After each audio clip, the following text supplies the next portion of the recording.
What's up, Commanders Nation? Before we get into today's video, hit that like button, subscribe to the channel, and turn on notifications because we've got a serious conversation on our hands.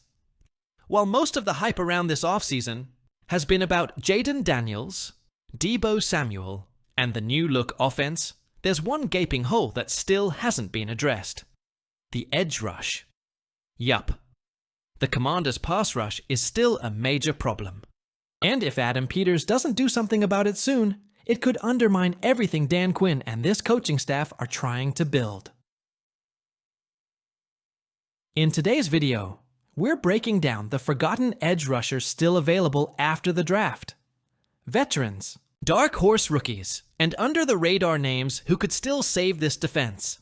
And at the end, I want to know, who would you sign today if you were in Adam Peters' shoes? Let's call it like it is. Adam Peters has done a phenomenal job rebuilding this roster, but when it comes to the pass rush, he's playing with fire.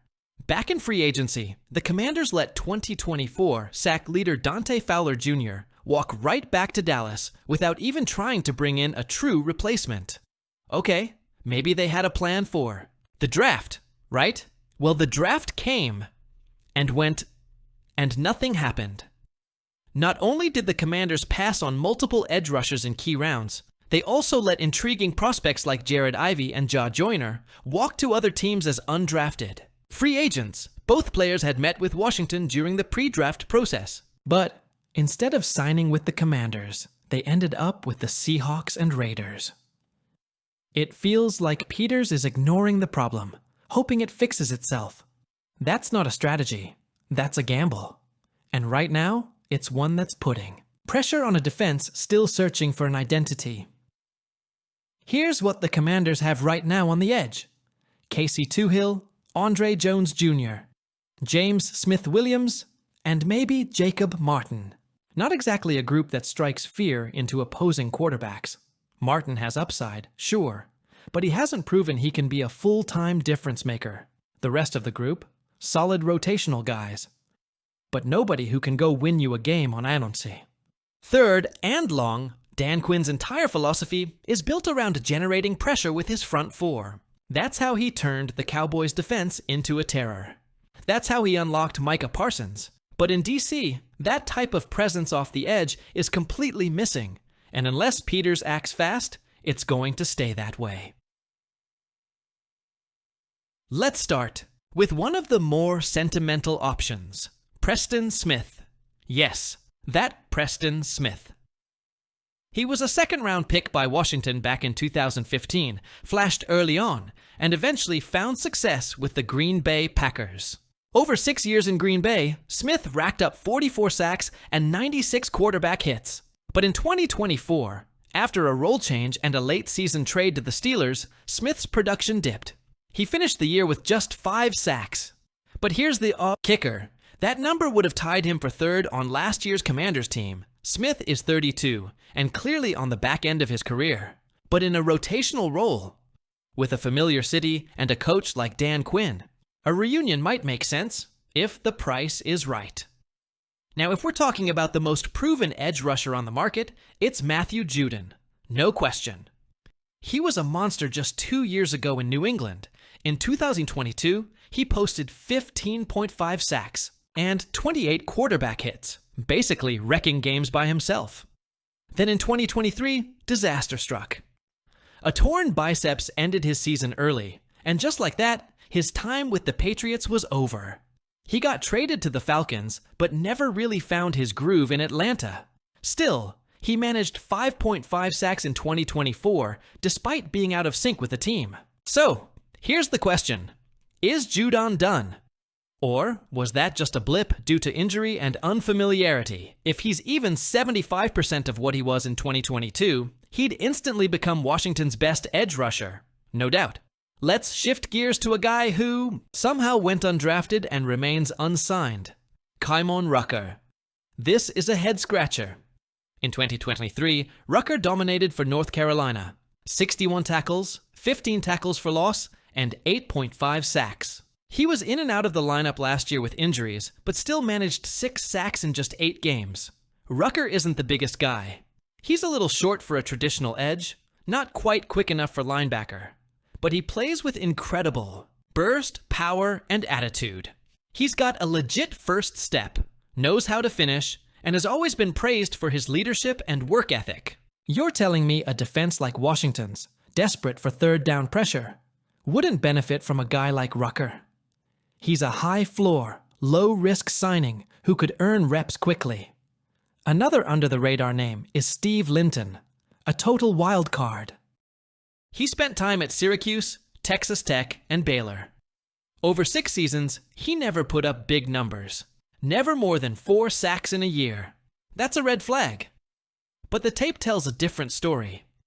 Linton is tall, rangy, and has serious athletic ability. He flashes in space, moves well laterally, and has the kind of frame coaches love to mold. Injuries and constant transfers robbed him of consistency in college. But if those injury concerns are behind him, and if he can add some muscle, he's exactly the kind of guy Dan Quinn could turn into a contributor. He's a dart throw, no doubt. But Washington may be in a position where they need to take a few. Look, we're not here to bash Adam Peters. The guy has earned the benefit of the doubt with his vision for the Commanders. But this is a blind spot. The lack of investment in the edge group could end up being the issue that holds this team back in 2025. Luckily, the story isn't finished yet.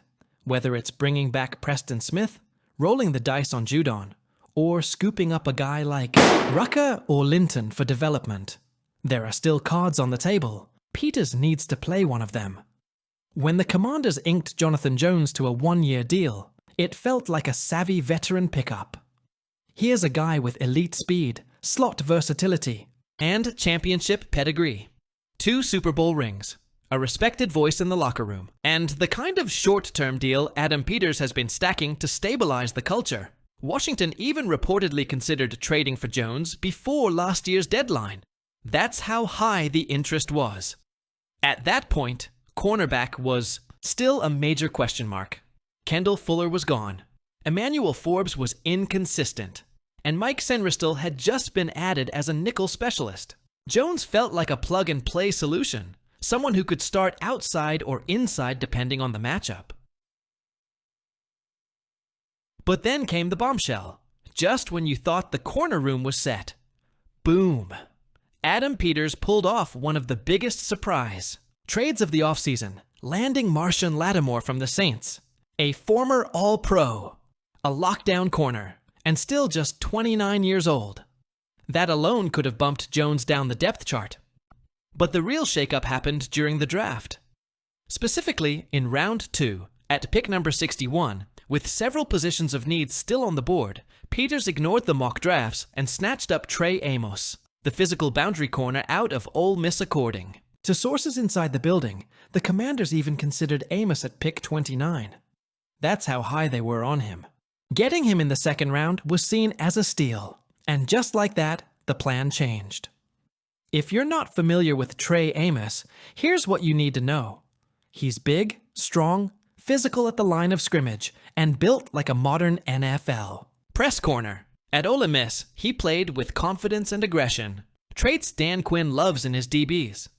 If he adjusts quickly to the pro game, and all signs from rookie minicamp point to that happening, then you're looking at a potential. Starting outside duo of Lattimore and Amos, with Senristil holding down the slot.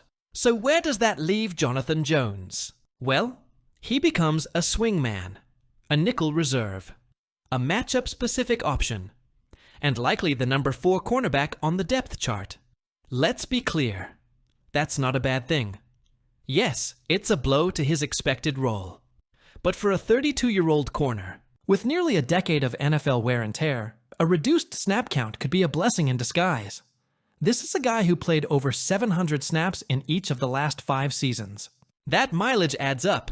Giving him fewer reps means keeping him fresher for the postseason. And with Washington eyeing a playoff push, depth and experience matter more than ever. Jones is also a locker room tone setter, something that can't be quantified on tape. He's played in big games. He knows how to prepare. And that presence is crucial for a young secondary that includes Forbes, Amos, and Quan Martin. Even if his role is diminished on Sundays, his voice will carry weight every day of the week. Here's the real beauty of this move. It gives Joe Witt Jr. some serious chess pieces to play with. Think about it. Lattimore and Amos on the outside. Sainristil in the slot. Jones as a rotational hybrid. Forbes potentially working his way back into the mix. You're suddenly 5 deep at corner, something Washington hasn't been able to say in years. Witt can now rotate based on matchups. Want to get physical with a bigger WR like Mike Evans? Play Amos and Jones together. Need more quick twitch in the slot? Sainristil and Martin. Late game situations where communication matters most. Insert the vet, Jonathan Jones. This kind of depth isn't a luxury. It's a necessity. Especially in a league where defenses are on the field 70+ plays a game. All right, Commanders fans, let's hear it. If you were Adam Peters, which edge rusher would you sign today? Would you go with a veteran like Preston Smith or Matthew Judon? Or take a shot on Kamen Rucker's production or Linton's upside? Drop your thoughts in the comments. I'll be reading every single one of them. And if you enjoyed this breakdown, hit that like button, subscribe to Commanders HQ, and share this video with another fan who's still worried about the pass rush. Because this team is building something. And the right move off the edge might be the final piece.